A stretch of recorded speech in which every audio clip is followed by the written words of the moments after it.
നല്ല ബീഫ് റോസ്റ്റിന്റെ കൂടെ പൊറോട്ട ആർക്കാ ഇഷ്ടമല്ലാത്തത്? വീശി അടിക്കാതെയും ഒരുപാട് ഓയിൽ ഉപയോഗിക്കാതെയും സിമ്പിളായിട്ട് പൊറോട്ട ഉണ്ടാക്കിയാലോ? അപ്പോൾ വീഡിയോ എല്ലാവരും തന്നെ സ്കിപ്പ് ചെയ്യാതെ കാണാം.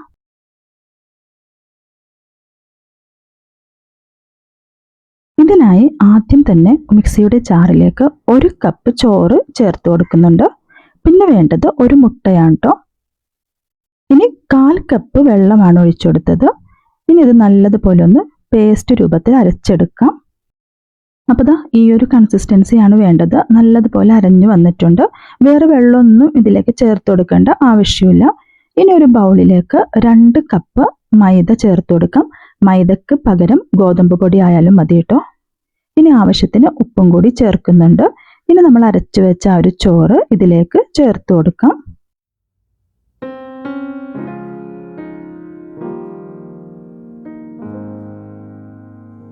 പിന്നെ വേണ്ടത് 2 ടേബിൾ സ്പൂൺ ഓയിലാണ് കേട്ടോ. സൺഫ്ലവർ ഓയിലാണ് ഞാനിവിടെ ചേർത്തത്. ഏതെങ്കിലും റിഫൈൻഡ് ഓയിൽ ചേർത്ത് കൊടുത്താൽ മതി. എന്നിട്ട് നല്ലതുപോലെ നിന്ന് കുഴച്ചെടുക്കാം കേട്ടോ. നമ്മൾ ചപ്പാത്തിക്കൊക്കെ കുഴയ്ക്കുന്നത് പോലെ നല്ലതുപോലെ ഒന്ന് കുഴയ്ക്കാം. അപ്പോൾ വേറെ വെള്ളമൊന്നും ചേർത്ത് കൊടുത്തിട്ടില്ല. അപ്പോൾ ഇത് കുറച്ചൊന്ന് ഒട്ടിപ്പിടിക്കുന്ന ആ ഒരു പരുവത്തിലാണ് കിട്ടിയത്. അതുകൊണ്ട് തന്നെ ഇതിലേക്ക് അല്പാൽപമായിട്ടൊരു 4 ടേബിൾ സ്പൂണോളം മൈദയും കൂടി ചേർത്ത് കൊടുത്തിട്ടുണ്ട് കേട്ടോ. അപ്പോൾ വെള്ളം കൂടുതലാണെന്ന് തോന്നുന്നുണ്ടെങ്കിൽ കുറച്ച് മാവും കൂടി ചേർത്ത് കൊടുത്താൽ മതി. അപ്പോൾ കറക്റ്റായിട്ട് കിട്ടും കേട്ടോ. അപ്പോൾ ഞാനിവിടെ 4 ടേബിൾ സ്പൂണ് മൈദയാണ് ചേർത്ത് കൊടുത്തത്. അപ്പോൾ കറക്റ്റ് പരുവായിട്ട് വന്നിട്ടുണ്ട് കേട്ടോ. ഇത് റെസ്റ്റ് ചെയ്യാതെ അപ്പം തന്നെ വേണമെങ്കിലും ചെയ്തെടുക്കാവുന്നതാണ്. ഞാനിവിടെ ഒരു 10 മിനിറ്റ് റെസ്റ്റ് ചെയ്യാൻ വേണ്ടി വെക്കുന്നുണ്ട് കേട്ടോ. അപ്പോൾ കുറച്ച് ഓയിൽ ഇതിൻ്റെ മുകളിലായിട്ട് ഒഴിച്ചു കൊടുത്തിട്ട് ഒരു 10 മിനിറ്റ് അടച്ചു വെക്കുന്നുണ്ട്.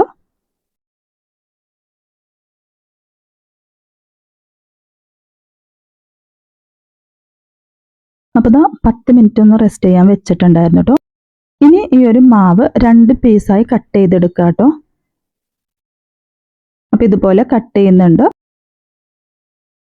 ഇനി ഓരോ പീസും ബോൾസ് ആക്കി നല്ലതുപോലെ ഒന്ന് പരത്താട്ടോ. എത്രത്തോളം വലുതാക്കാൻ പറ്റുമോ അത്ര വലുതായിട്ട് തന്നെ പരത്തിയെടുക്കാം.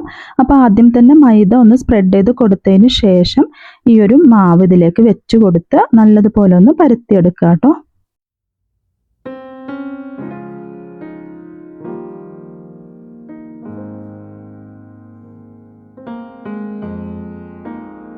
അപ്പോൾ മാക്സിമം വലുതായിട്ട് തന്നെ പരത്തിയെടുത്തിട്ടുണ്ട്. ഇനി ഇതിലേക്ക് കുറച്ച് ഓയിലൊന്ന് സ്പ്രെഡ് ചെയ്ത് കൊടുക്കാം. കൈവച്ച് തന്നെ ഒന്ന് സ്പ്രെഡ് ചെയ്യുന്നുണ്ട്. പിന്നെ വേണ്ടത് കുറച്ച് മാവാണ് കേട്ടോ. ആ മാവും ഇതിൻ്റെ മുകളിലായിട്ടൊന്ന് സ്പ്രെഡ് ചെയ്ത് കൊടുക്കാം. കാരണം ഒട്ടിപ്പിടിക്കാതിരിക്കാൻ വേണ്ടിയാണ് കേട്ടോ.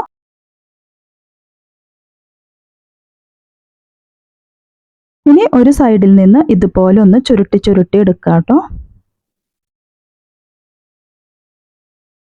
അപ്പോൾ ഇതുപോലെ കിട്ടിയിട്ടുണ്ട്. ഇനി എത്ര വലുതാണ് നമുക്ക് പൊറോട്ട വേണ്ടത് അതിനനുസരിച്ച് ഒന്ന് കട്ട് ചെയ്യുന്നുണ്ട്. ഇനി ഓരോ പീസും എടുത്ത് ഇതുപോലെ ഒന്ന് ചുരുട്ടി വെക്കാം.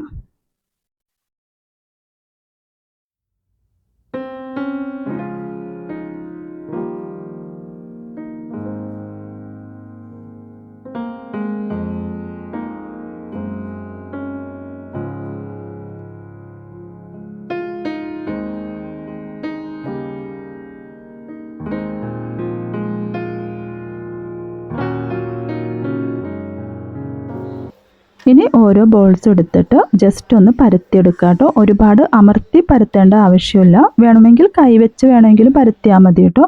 അപ്പോൾ ചെറിയൊരു പൊറോട്ട ഷേപ്പിലാണ് ചെയ്തെടുത്തേക്കുന്നത്. പിന്നെ ഒരു പാൻ ചൂടാക്കാൻ വെക്കുക. ചൂടായി വരുമ്പോൾ ഇതിലേക്ക് അല്പം ഓയിൽ ഒഴിച്ചെടുത്ത് ഒന്ന് സ്പ്രെഡ് ചെയ്യാം. ഇനി ഇത് തിരിച്ചും മറിച്ചും ഇട്ടൊന്ന് ചുട്ടെടുക്കാവുന്നതാണ് കേട്ടോ.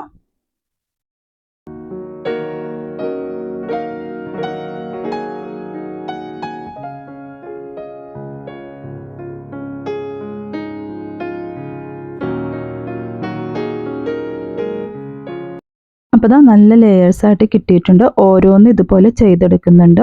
പെട്ടെന്ന് ചെയ്തെടുക്കാൻ പറ്റുന്നൊരു പൊറോട്ട റെസിപ്പിയാണ് കേട്ടോ. എന്തായാലും ട്രൈ ചെയ്ത് നോക്കി നിങ്ങളുടെ ഫീഡ്ബാക്കൊക്കെ അറിയിക്കുക. വീഡിയോ ഇഷ്ടമായെങ്കിൽ ഒന്ന് സബ്സ്ക്രൈബ് ചെയ്യാനും ഷെയർ ചെയ്യാനും ലൈക്ക് ചെയ്യാനും കമൻറ്റ് ചെയ്യാനും മറക്കരുത്. അടുത്ത വീഡിയോയുമായി കാണുന്നത് വരെ ബൈ.